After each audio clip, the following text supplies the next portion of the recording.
نحمده ونستعينه ونستغفره ونعوذ بالله من شرور انفسنا ومن سيئات اعمالنا من يهده الله فلا مضل له ومن يضلل فلا هادي له واشهد ان لا اله الا الله وحده لا شريك له واشهد ان محمدا عبده ورسوله اما بعد فاعوذ بالله من الشیطان الرجیم بسم اللہ الرحمن الرحیم.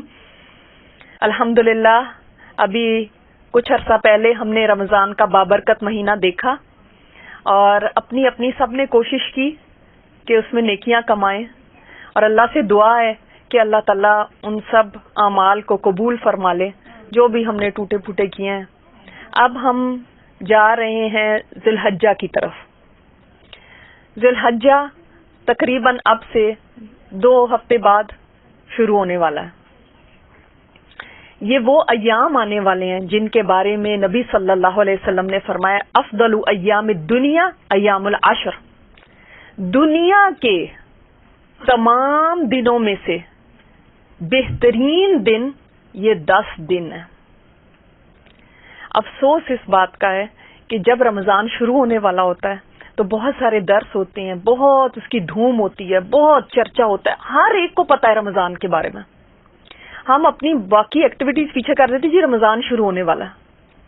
رمضان میں کوئی پارٹیاں نہیں رکھتے, کوئی سحریں نہیں کرتے, کوئی یہ سب پیچھے کر دیتے, نہیں رمضان ہے. لیکن دکھ یہ ہے کہ یہ 10 دن ہم جانتے ہی نہیں ہیں کہ یہ دن ہیں کتنے زبردست, کتنے قیمتی, افضل ایام دنیا. جب آپ صلی اللہ علیہ وسلم نے فرما دیا کہ بیسٹ ہیں دنیا کے دنوں میں سے, تو پھر سوچیں کہ اس سے بڑھ کے تو کوئی دن ہی نہیں ہے. اور کس چیز کے لیے بیسٹ ہے؟ کوئی دن ہوتے ہیں مثلا کوئی کام کرنے کے لیے اچھے ہو سکتے ہیں, کوئی دن خوشی بنانے کے لیے اچھے ہو سکتے ہیں, کوئی یہ کس چیز کے لیے سب سے اچھے ہیں, کس چیز کے لیے بیسٹ ہے؟ نیکی کرنے کے لیے بیسٹ. نبی صلی اللہ علیہ وسلم نے فرمایا کوئی دن بھی ایسا نہیں ہے کہ اس میں کیا گیا نیک عمل اللہ تعالیٰ کو ان دنوں میں کیے گئے عمل سے زیادہ محبوب ہو. یا مطلب کہ اللہ تعالیٰ کے نزدیک محبوب ترین دن یہ 10 دن ہے.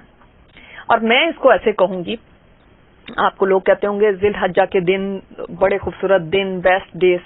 میں آپ کو اس کو ایسے بیان کروں گی کہ دیکھیں ہم سب کو اللہ سے محبت ہے نا, ٹھیک ہے, ہم سب کو اللہ تعالیٰ سے محبت ہے اور اس کی ایک نشانی ہے کہ آپ یہاں بیٹھے ہوئے. اب دیکھیں کہ جس کو اللہ سے محبت ہے تو اس ذات کو جس چیز سے محبت ہوگی لا محالہ ہمیں اس سے محبت ہوگی. کہ اللہ تعالیٰ کے نزدیک یہ دن محبوب اور ہمیں اللہ محبوب. تو اب میں ان دنوں کا نام پتہ ہے کیا رکھوں گی؟ محبوب کے محبوب دن. محبوب کے محبوب دن. جو دن محبوب کو محبوب ہے وہ کیسے نہ مجھے محبوب ہو, وہ دن تو مجھے سب سے پیارے لگیں گے. اب کیا یہ دن رمضان سے بھی زیادہ پیارے ہیں, زیادہ اچھے ہیں؟ بتائیے, آپ لوگ بتائیں, کیا یہ رمضان سے بھی زیادہ افضل دن ہے؟ اچھا, رمضان سے بھی زیادہ افضل ہے, کیسے کہہ سکتے ہیں؟ اللہ کے محبوب دن ہے, بالکل صحیح. اچھا, اب آپ کو حافظ ابن حجر کی ایک بات بتاتی ہوں کہ وہ کیوں کہتے ہیں کہ یہ دن رمضان سے بھی زیادہ افضل دن ہے. کیونکہ وہ فرماتے ہیں کہ ان دنوں میں نماز, روزہ, صدقہ, حج, قربانی, یہ سب چیزیں اکٹھی ہو گئی. رمضان میں ایسا نہیں ہے. رمضان کی جو آخری 10 راتیں ہیں وہ بیسٹ ہیں اور دنوں میں یہ دن بیسٹ ہے. سمجھ آ گئی بات؟ دنوں میں رمضان کے دن بیسٹ نہیں, دنوں میں یہ دن بیسٹ ہے.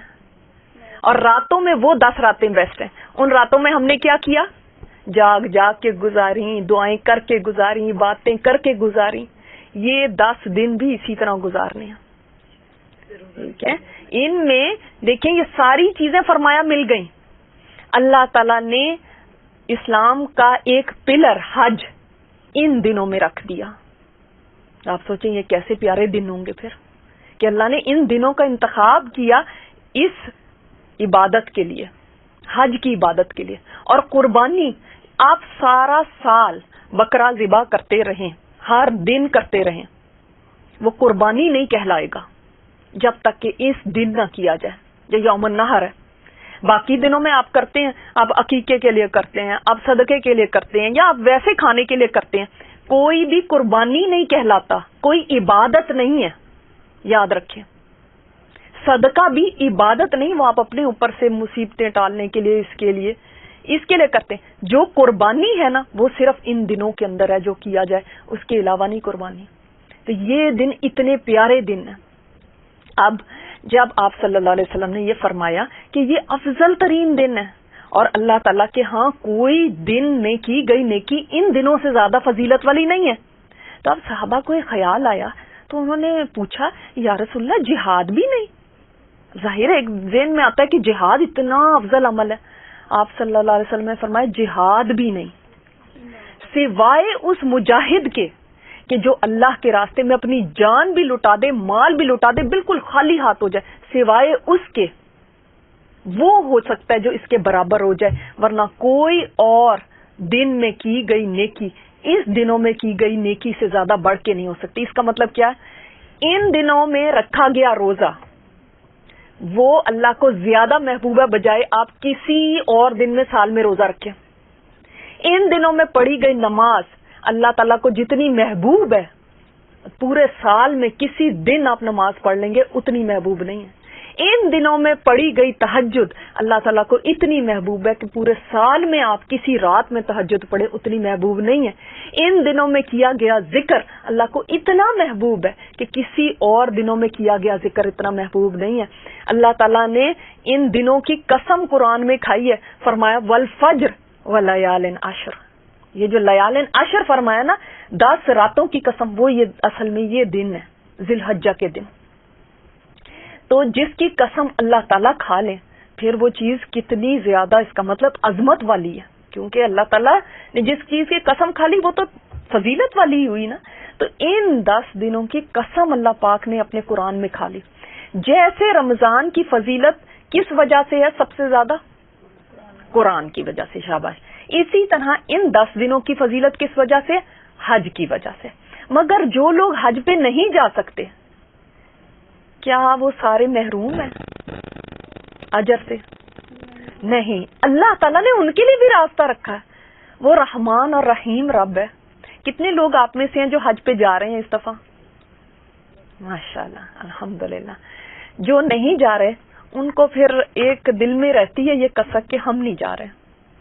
اور اب اس کو کیسے پورا کیا جائے، کیسے اس کی کمپنسیشن کی جائے، کیا کوئی طریقہ ہے؟ تو یاد رکھیں جو حج پہ نہیں جا رہا اس کے لیے ان دنوں میں سب سے بڑی چیز جس کے بارے میں آپ صلی اللہ علیہ وسلم نے فرمایا، مسند احمد کی روایت میں ہے کہ ان دنوں میں کیا کرو، کثرت سے با آواز بلند. سب سے پہلے کیا؟ کثرت سے، یعنی بہت زیادہ اور بلند آواز میں کیا کرنا ہے؟ تکبیر، تحلیل، تحمید. تکبیر، تحلیل، تحمید، یعنی تکبیرات جو ہم کہتے ہیں نا ان دنوں میں یہ خاص عمل ہے جو سنت آج بالکل لوگوں کو پتہ ہی نہیں کہ یہ بھی ایک سنت ہے. تکبیر، اس تکبیر میں کیسے ہم یہ تکبیرات پڑھیں گے؟ بہت ساری تکبیرات ہیں مگر ایک تکبیر کی آپ کو اگزامپل دیتی ہوں اور آپ میرے سامنے ابھی وہ پڑھیں گے کہ وہاں دوسرے ہال تک ان کو پتہ چل جائے کہ یہاں پہ درس ہو رہا ہے. ٹھیک ہے، اتنی آواز ہونی چاہیے. 3 دفعہ ہم کہیں گے اللہ اکبر، اللہ اکبر، اللہ اکبر. چوتھی دفعہ ہم کہیں گے لا الہ الا اللہ. پھر 2 دفعہ کہیں گے پھر سے اللہ اکبر، اللہ اکبر، پھر وللہ الحمد. چلے میرے ساتھ بولیں اللہ اکبر، اللہ اکبر، اللہ اکبر، لا الہ الا اللہ، اللہ اکبر، اللہ اکبر، وللہ الحمد. ٹھیک ہے، یہ سب سے زیادہ کامن تکبیر ہے جو کہ کہی جاتی ہے. اور اگر آپ کو یہ یاد ہے یہ کہہ لیں. اور کوئی آپ تکبیرات اور بھی، اللہ اکبر کبیرہ والحمدللہ کثیرہ وسبحان اللہ بکرۃ واصیلا، وہ بھی پڑھ سکتے ہیں.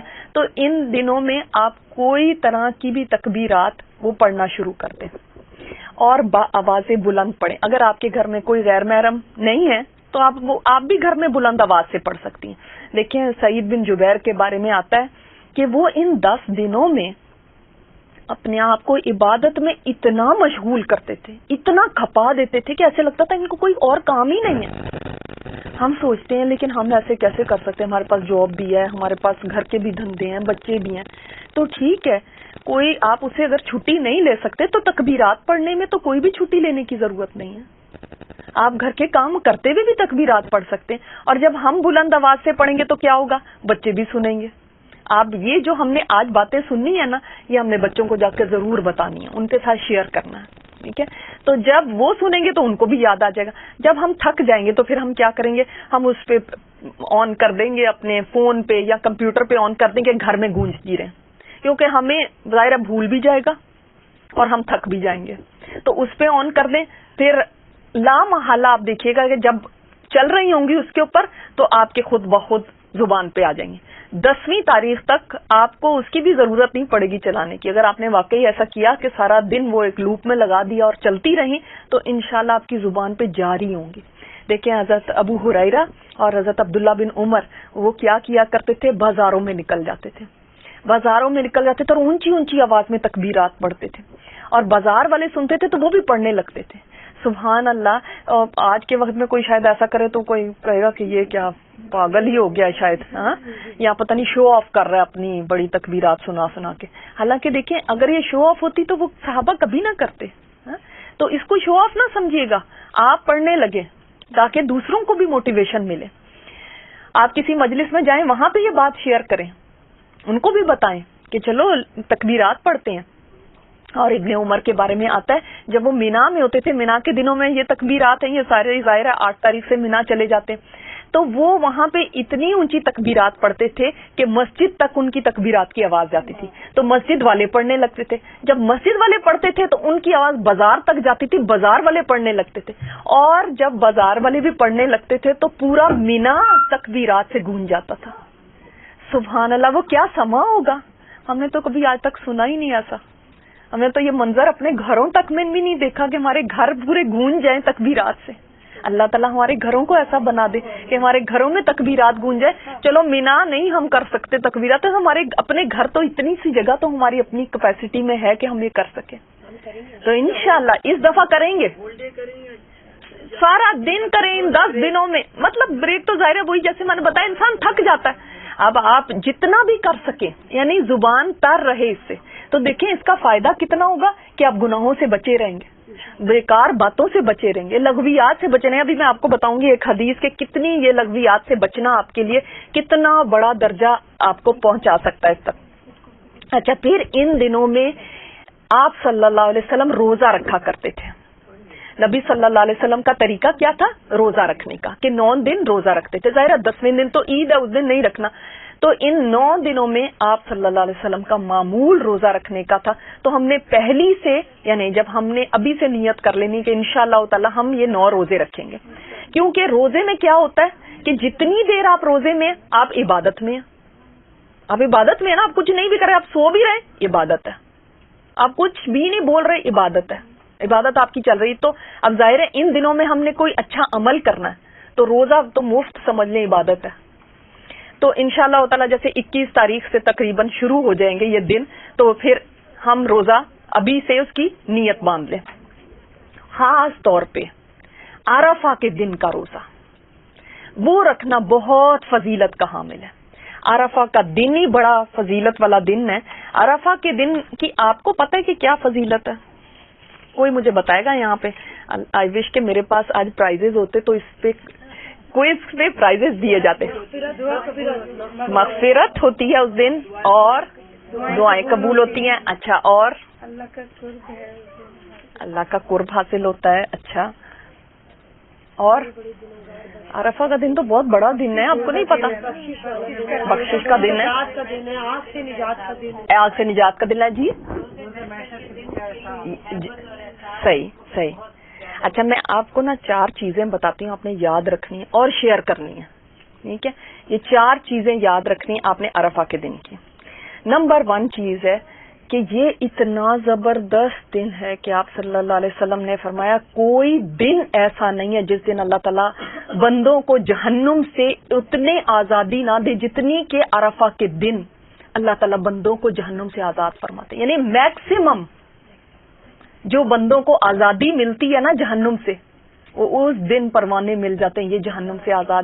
یا اللہ ہمارا نام ان میں شامل کر دینا کہ عرفہ کے دن اس دفعہ کہ اللہ جن کو تو جہنم سے آزاد کرتے، اللہ ہمارا نام ان میں شامل کر دینا. تو کوئی دن اس دن سے بڑھ کے نہیں ہے جس دن آزادی ملے. تو یہ کتنا بڑا دن ہوا. جو لوگ عرفہ کے میدان میں جمع ہوتے ہیں تو ان کے بارے میں آتا ہے سبحان اللہ کہ اللہ تعالیٰ، حدیث میں آتا ہے اللہ تعالیٰ ان سے قریب ہو جاتا ہے. کیسے قریب ہوتا ہے یہ ہم نہیں جانتے اور نہ ہم اس کی تشریح کر سکتے. بس ہم یہ کہہ سکتے ہیں جیسے اس کی شان کے لائق ہے. بس اللہ تعالیٰ اس دن قریب ہو جاتا ہے اور اللہ تعالیٰ فرشتوں پہ فخر کرتا ہے اور فرماتا ہے دیکھو میرے بندوں کو کیسے میلے کچیلے ہو کے یہاں پہ آئے ہوئے، اے میرے فرشتوں بتاؤ یہ کیا چاہتے ہیں، کیا مانگتے ہیں. تو فرشتے کہتے ہیں یا اللہ یہ بخشش چاہتے ہیں. اللہ تعالیٰ فرماتے ہیں تم گواہ رہنا میں نے ان کو بخش دیا. اب ان کے گناہ چاہے بارش کے قطروں کے برابر ہوں یا درختوں کے پتوں کے برابر ہوں، اللہ تعالیٰ ان کو بخش دیتا ہے. اتنے خوش قسمت ہیں وہ. لیکن اب جو گھر میں بیٹھے ہوئے اب ہم کیا کریں؟ ہر سال تو کوئی بھی نہیں جا سکتا حج پہ، کئی ساری زندگی نہیں جا سکتے، تو کیا کریں؟ اس دن کا روزہ رکھنے والے کے ساتھ اللہ تعالیٰ کا اس کو ایک بشارت ہے کہ نبی صلی اللہ علیہ وسلم نے فرمایا کہ اللہ سے امید ہے کہ اللہ تعالیٰ ایک پچھلے سال کے اور ایک اگلے سال کے گناہوں کو بخش دے گا اس ایک دن کا روزہ رکھنے کا. اور میں سوچ رہی تھی، کیلکولیشن کر رہی تھی، تو میں نے کہا کتنا کا ہمارا روزہ ہوگا؟ 14 گھنٹے کا، 16 گھنٹے کا روزہ. صرف اس کے بدلے کتنے دن ہیں؟ 365 ڈیز ایک سال کے، 365 دوسرے سال کے. کتنے دن ہیں جن کی ہماری بخشش ہو جائے گی صرف اتنے سے گھنٹے کا روزہ رکھنے پہ. کتنا فضیلت والا یہ روزہ ہے کہ ایک پچھلے سال کے گناہ. اور یہ دیکھیں پچھلا سال ہمارا یہ اینڈ ہو رہا ہے، ذی الحج آخری مہینہ ہے، 21 دن رہ جائیں گے اس کے بعد. یعنی پورے سال کی ہماری جو کارکردگی ہے اس میں سے گناہ واش ہو گئے. اور آنے والا سال جس کے ہمیں بھی پتہ ہی نہیں ہم نے کرنا کیا ہے، میرے رب کی رحمت اتنی ہے کہ وہ فرماتا ہے یہ ایک دن کا روزہ رکھ لو، آئندہ سال کے گناہوں کو میں معاف فرما دوں گا. سبحان اللہ، یہ اللہ کی رحمت ہے کہ وہ ایک ماں سے بھی زیادہ مہربان ہے اپنے بندوں کے اوپر کہ ابھی کیے بھی نہیں ہیں میں نے ان کو بھی معاف کر دیا.